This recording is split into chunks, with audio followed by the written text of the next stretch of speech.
Do you guys remember the golden age of anime? Now you can take Goku and the gang home with you and join in the excitement. Pokemon is an undeniable obsession with children across the country. It's up to Sailor Moon and the Sailor Soldiers to put an end to this nightmare. Keep it right here on Toonami. You always hear people talk about the late 90s anime boom, but what you never hear about is the collapse. At this point, anime's rise in popularity is very well documented. Everyone knows about the 90s and how at that point, anime absolutely exploded onto the global scene. Anime has been around globally since the 60s and had made itself somewhat known with shows like Speed Racer, Astro Boy, Voltron, boomer anime essentially. Yep.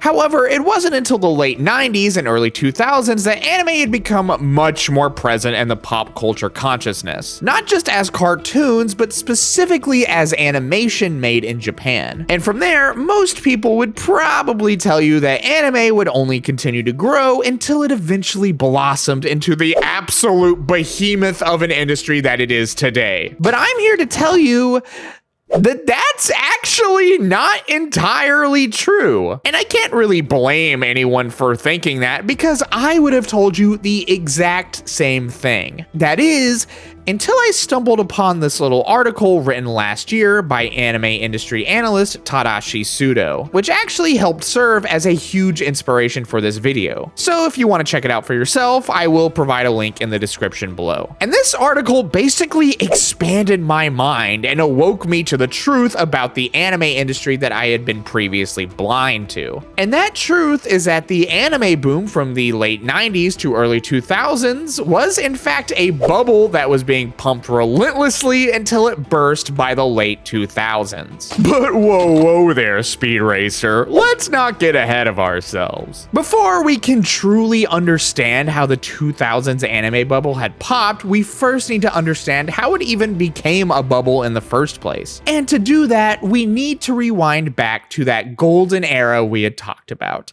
the 90s.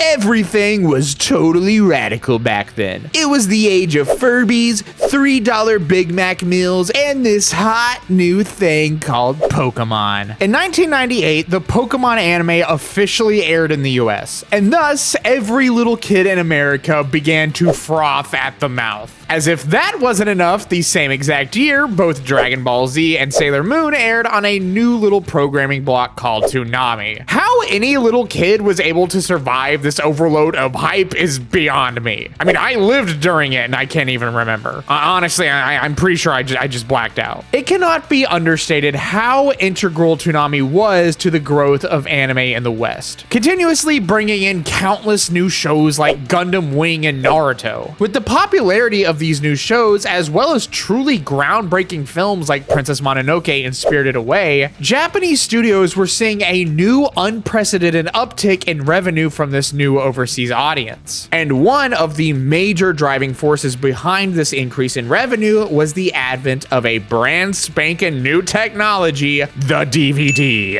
DVDs were all the rage back in the day. They were more convenient than the previous video format VHS and also had the added benefits of being cheaper to produce as well as having generally better image quality. And the hype was real, my friends. For example, the best-selling video game console of all time, the PlayStation 2, did not achieve those numbers because it was the best machine for playing video games. In fact, out of the main three competitors, it had the weakest specs all around. The reason it sold so well was actually because it was the cheapest DVD player on the market. That's how crazy people were for DVDs. They offered a new convenient viewing platform that helped push anime to levels of popularity it had never experienced before. I'm starting to get deja vu. I feel like something like this has been happening recently. No, whatever. I'm probably just imagining things. This era was not unlike the gold rush. A couple of people discovered a huge opportunity to make bank, and naturally, many others followed for a piece of that scrumptious anime pie. The sheer amount of anime that was being pumped out of Japan was absolutely insane. Here, let me give you a little perspective. In 1997, the amount of anime that had been produced for television was 86 shows. You know, not unreasonable. Well, by 2001, this number had basically doubled to 167 shows. That is a huge leap in quantity, and what made this possible was the fact that Japan had realized the economic potential that anime offered. Several financial institutions would begin to help fund anime endeavors, including the Japanese Mizuho Bank. Anime had become a very profitable business investment, not only in Japan, but globally. Several Western production studios like 4Kids, ADV Films, and Geneon USA would take advantage of this new anime craze, investing heavily into English anime distribution and chasing the same success Funimation had with Dragon Ball Z. Everybody was hooting and hollering, having a good old time, and lining their pockets with that sweet, sweet DVD money. Overall, the future was looking pretty bright. That is,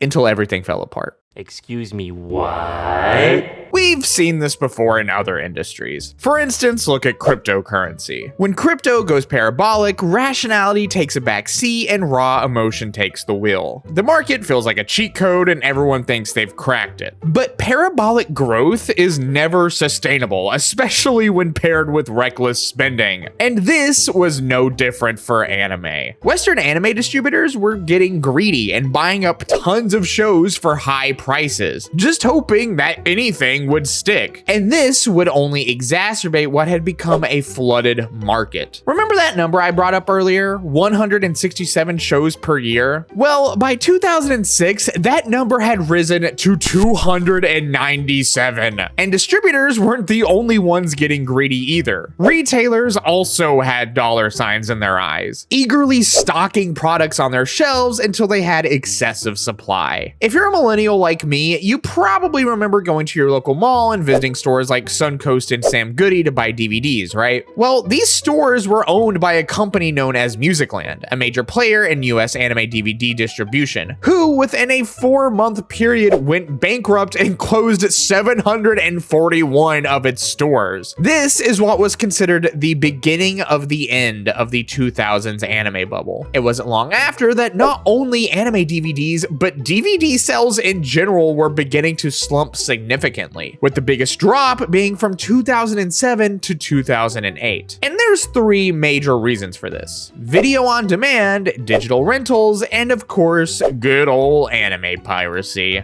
Bloody pirates! Yeah, things weren't looking very good. There were quite a number of big factors that were crippling the industry, as we know. Wait, what is that down there? You guys see that? What is that?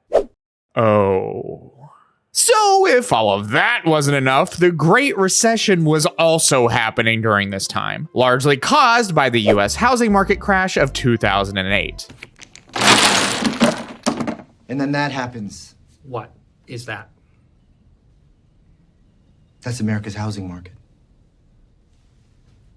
This recession caused the unemployment rate to double. So naturally, with everyone fighting for their lives, it's pretty understandable that DVDs weren't as high a priority as, food. Coincidentally, the same month as the US housing market crash, we would see Geneon cancel all US DVD sales, as well as Toonami being canceled on Cartoon Network. With the anime industry basically hemorrhaging money, the rate at which anime was being made was no longer sustainable. Several anime distributors were no longer capable of sustaining themselves and thus were wiped from existence, laying headfirst in a crater like Yamcha after a well-timed Cybermen attack. Those financial institutions we talked about that were helping to fund all these new anime, well, after the gravy train had begun to dry up, there was less incentive for these institutions to actually fund all these anime, and thus companies, studios, and animators were left hanging. And oh boy, it was pretty rough for those animators. They were essentially work mules having to carry a collapsing industry on their back, all the while the men within the committees above them were trying to make off with as much money as they could, and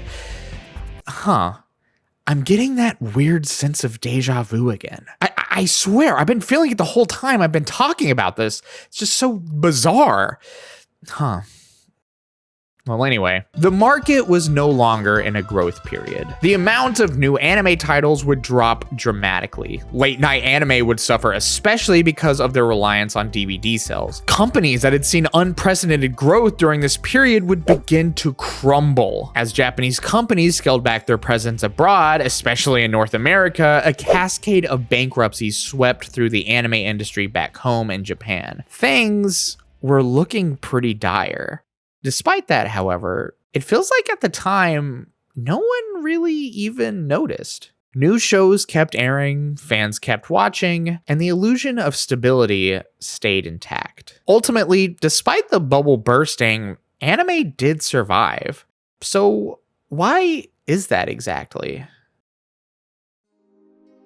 Something we need to remember is the fact that the anime boom birthed so many new anime fans who grew up with these shows and characters. Anime had cemented itself into the global pop culture zeitgeist. It could never be fully erased. And it's these fans that would help anime transition into its modern day form. Streaming has completely taken over the way we consume our content, and by extension, has given anime a new lease on life. Now, it's easy for any average Joe to access hundreds of anime at will. Anime had dipped its toes into the mainstream in the late 90s and early 2000s, but by now, it's done a complete cannonball into that mainstream. Everyone is watching anime now, and thus we're free from that bubble that had been bloated to obscene links in the late 2000s. Right?